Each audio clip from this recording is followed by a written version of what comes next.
बोलो विष्णु भगवान की जय। आइए कथा सुनते हैं भक्तों।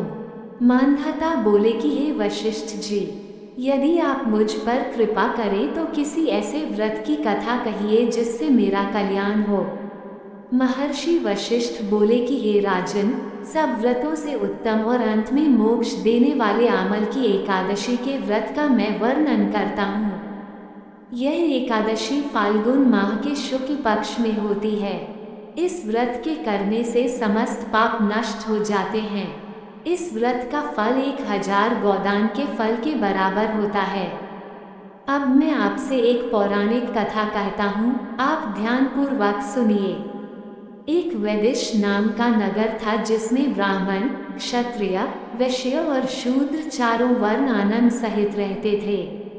उस नगर में सदैव वेद ध्वनि गूंजा करती थी तथा पापी, दुराचारी तथा नास्तिक उस नगर में कोई नहीं था। उस नगर में चैतर्थ नाम का चंद्रवंशी राजा राज्य करता था। वह अत्यंत विद्वान तथा धर्मी था। उस नगर में कोई भी व्यक्ति दरिद्र व कंजूस नहीं था। सभी नगरवासी विष्णु भक्त थे और आबाल वृद्ध स्त्री पुरुष एकादशी का व्रत किया करते थे। एक समय फाल्गुन मास के शुक्ल पक्ष की आमल की एकादशी आई। उस दिन राजा, प्रजा तथा बाल वृद्ध सबने हर्षपूर्वक व्रत किया। राजा अपनी प्रजा के साथ मंदिर में जाकर पूर्ण कुंभ स्थापित करके धूप, दीप, नैवेद्य, पंचरत्न आदि से धात्री आंवले का पूजन करने लगे और इस प्रकार स्तुति करने लगे, हे धात्री, तुम ब्रह्म स्वरूप हो, तुम ब्रह्मा जी द्वारा उत्पन्न हुए हो और समस्त पापों का नाश करने वाले हो, तुमको नमस्कार है। अब तुम मेरा अर्घ्य स्वीकार करो। तुम श्री रामचंद्र जी द्वारा सम्मानित हो। मैं आपकी प्रार्थना करता हूँ, अतः आप मेरे समस्त पापों का नाश करो। उस मंदिर में सबने रात्रि को जागरण किया। रात के समय वहाँ एक बहेलिया आया जो अत्यंत पापी और दुराचारी था। वह अपने कुटुंब का पालन जीव हत्या करके किया करता था।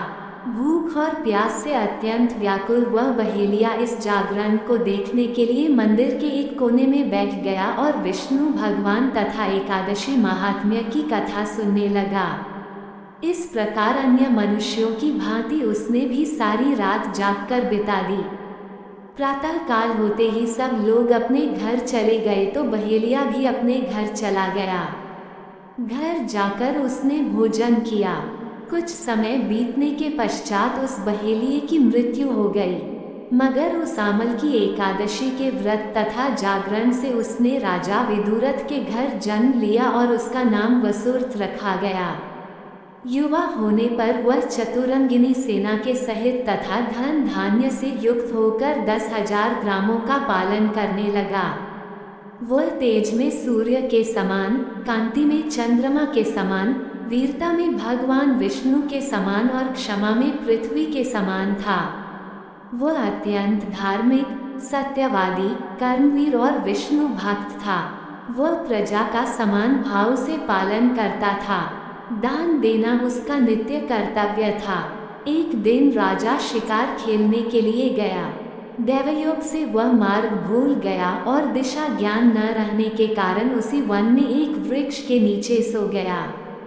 थोड़ी देर बाद पहाड़ी मलेच्छ वहां पर आ गए और राजा को अकेला देखकर मारो मारो शब्द करते हुए राजा की ओर दौड़े।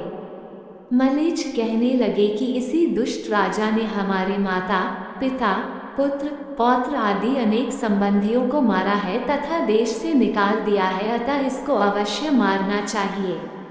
ऐसा कहकर वे मलेच्छ उस राजा को मारने दौड़े और अनेक प्रकार के अस्त्र शस्त्र उसके ऊपर फेंके। वे सब अस्त्र शस्त्र राजा के शरीर पर गिरते ही नष्ट हो जाते और उनका वार पुष्प के समान प्रतीत होता। अब उन मलेच्छों के अस्त्र शस्त्र उल्टा उन्हीं पर प्रहार करने लगे जिससे वे मूर्छित होकर गिरने लगे। उसी समय राजा के शरीर से एक दिव्य स्त्री उत्पन्न हुई। वह स्त्री अत्यंत सुंदर होते हुए भी उसकी भरिकुटी टेढ़ी थी। उसकी आंखों से लाल लाल अग्नि निकल रही थी जिससे वह दूसरे काल के समान प्रतीत होती थी। वह स्त्री मलेच्छों को मारने दौड़ी और थोड़ी ही देर में उसने सब मलेच्छों को काल के गाल में पहुंचा दिया। जब राजा सोकर उठा तो उसने मलेच्छों को मरा हुआ देखकर कहा कि इन शत्रुओं को किसने मारा है? इस वन में मेरा कौन हितैषी रहता है? वह ऐसा विचार कर ही रहा था कि आकाशवाणी हुई, हे राजा, इस संसार में विष्णु भगवान के अतिरिक्त कौन तेरी सहायता कर सकता है? इस आकाशवाणी को सुनकर राजा अपने राज्य में आ गया और सुखपूर्वक राज्य करने लगा। महर्षि वशिष्ठ बोले कि हे राजन, यह अमल की एकादशी के व्रत का प्रभाव था।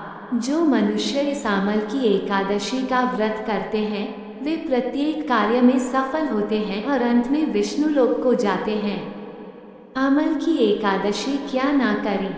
इस दिन लहसुन, प्याज, मसूर की दाल, गाजर, शलजम, गोभी, पालक, मांस, मदिरा आदि का सेवन न करें। एकादशी के दिन बाल न कटवाएं और नाखून न काटें। एकादशी के दिन चावल न खाएं। इस दिन गुस्सा न करें और मधुर वाणी बोले। अमल की एकादशी पर करें ये काम। इस दिन व्रत का पालन करें, तुलसी पत्र चढ़ाएं और भगवान विष्णु का ध्यान करें। पीले फूल, माला, पीला चंदन और तुलसी जल चढ़ाएं। आंवले के पेड़ के नीचे भगवान विष्णु की पूजा करें। पूजा के बाद आंवले का भोग लगाएं। पूजा के बाद आंवले के पेड़ के नीचे कलश स्थापित करें। आंवले के पेड़ की पूजा के दौरान धूप, दीप, चंदन, रोली, फूल और अक्षत आदि अर्पित करें। गरीब या ब्राह्मण को भोजन कराएं। अगले दिन यानी द्वादशी तिथि पर इस कलश, वस्त्र और आंवला का दान कर दें।